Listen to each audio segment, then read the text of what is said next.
Welcome back to Daytime. With us now is one of our favorites, Angela Dacey, who's a color strategist, but she's here today to talking about Healing My Heart, a 16-step program that she's developed. Welcome back to the show. Thanks for having me back.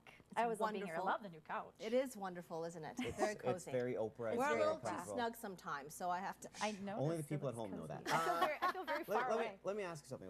Alcoholics have 12-step programs to get themselves back to recovery. Sorry, I shouldn't laugh. You're right. Yes. Right. So a 16-step program about healing your heart. 4 steps more because sometimes the heart just needs to be loved.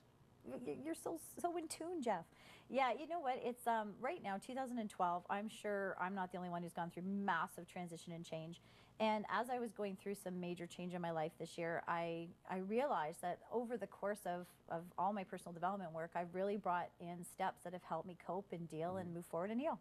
And when I figured it out and divided it into my favorites, physical, mental, emotional, spiritual, there's really 4 steps in each area. And it can help you process and it can help you get through so you're not stuck in the despair and feeling like you're getting stuck in quicksand. So, yeah. I want to talk to you about the personal change that you've been through this year and how you've used your experience to develop this program. Yeah, so right out there being authentic and raw, I've just gone through separation and I've just moved through into my old new house that I lived in years ago. I've moved back.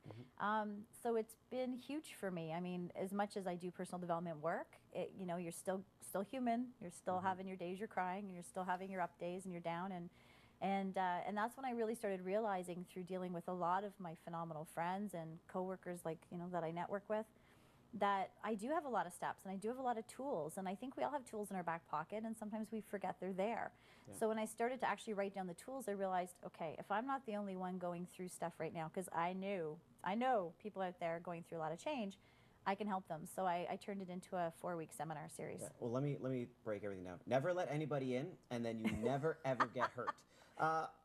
Okay. Rules to live by. Have a dog. Have a dog, because they'll always be loyal until they run away. What I want to talk to you about, though, is I think that the problem with a lot of self-help experts is happy, happy, happy, happy, happy, happy, and no one's afraid, or everyone's afraid to say, listen, you're going to have crummy times, and me too, you too. Totally. How do you begin to address the hardships that you go through in a life? That's a fantastic question. My favorite line of all times is once you've gotten over the initial shock and that initial, oh my God, this is happening to me, whether you've lost a job or a partner or who knows what the change or transition is. Once you're over that initial, oh my God, traumatic time, you start looking at it as, okay, this is happening for me, not to me. And that's where the lesson is, and that's where you start to take the negative into, a positive. It doesn't mean you're not going to experience negatives, but I really think in order to start healing, you have to start looking at what's the lesson, what's this about. I mean, I can definitely sit here and say there's been tons of blessings in this curse that I've been going through. It's not what I wanted. It's not what I would have chosen. Can I give you some self-help? You just said curse. That's not good, okay? But it's real. But it's not a curse. But it feels like a curse. No, I said it, yeah, that's what I said. Feels like a curse. Yes, Okay. yes, but Absolutely. there's blessings that See, I have was just come. trying to help you out there. Thanks, Jeff. There's lots of beauty that comes out of every situation, which we've talked about on Daytime before. It's finding that beauty and getting to that place so that you can heal. And really, to be honest, you can't see beauty or happiness until you've kind of tasted what it's like for sorrow, right? Yeah. Now, for We're all those who are watching who could be in that place that's very dark right now, what can they gain out of the 16-step process, and how can they begin to get that help? That's awesome.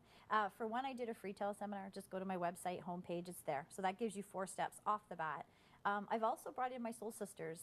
The course I teach, Soul Sauna, the people who become my soul sisters and soul brothers, they've gone through massive transformation. So each week, I've actually been doing an interview with them within the teleseminar. So you get hands-on from, I had one phenomenal girl who's lost her husband in a tragic car accident and how she's managed to work through. I've had somebody else so far that, changing jobs from the family job to wanting to be a practitioner, or, their son moved away to university and how that affected their life. It's just real stories, but how people have really gotten through it to help give someone tools to hang on to move forward. So 2 things that I've learned. Ready? Tony Robbins says that crises is change trying to manifest in a life. And the guy that had the rock on his arm they made a movie about, he said that only in that pain could he understand what true joy is. Wow. For people who want to start getting going now, though, how do we connect with you, and what is the process going to be like over the 16 steps? So just go to the website, angeladacey.com. Definitely all the information's there. That's simple and easy. I always tie color into it. So, you know, I talk about each section and what colors can actually help you heal. But that's the easiest way to get me is just through the website. And then I'll be back on daytime continuously for more color. What color are you wearing right now? What color do you But what color, like for someone who's going through a difficult time? I see. You know what, again, each color of the rainbow represents the different phase you're in. But I will say just for the heart, definitely you want to work at either pink or green to keep the balance and to actually feed the heart. But if you're going through physical stuff where, you know, it's just happened, then I really talk about the reds and oranges. If you're going through the processing, the changing your thought patterns, there's your yellow. When you're starting to work into the heart and actually feel the emotions, greens and blues.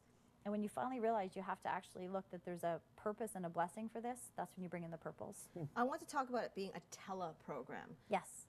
People may not understand exactly what that means. That's a good point. It's really just you phone in. There's a call-in number. You phone in, you enter a code, and boom, you're on. Bam. So it doesn't matter where you are around the world. You So can if call you in. just cried your eyes out, no one needs to know at the same time, right? Because you can just let your heart and your voice tell the story. For sure, and if you can't tune in at the exact time I have it, the MP3 is there for you, and it's there all the time. But yeah, you can sit in your pajamas and listen to the teleseminar. So it's a great way to go. Okay, so when can they start signing up? When does it start? Right now, 2 weeks have already happened. I'll give you the MP3s. 2 weeks still to come. Okay. Excellent. AngelaDacey.com for more information on her 16-step program for healing my heart. We'll be right back with more Outside with Barbecue Naz.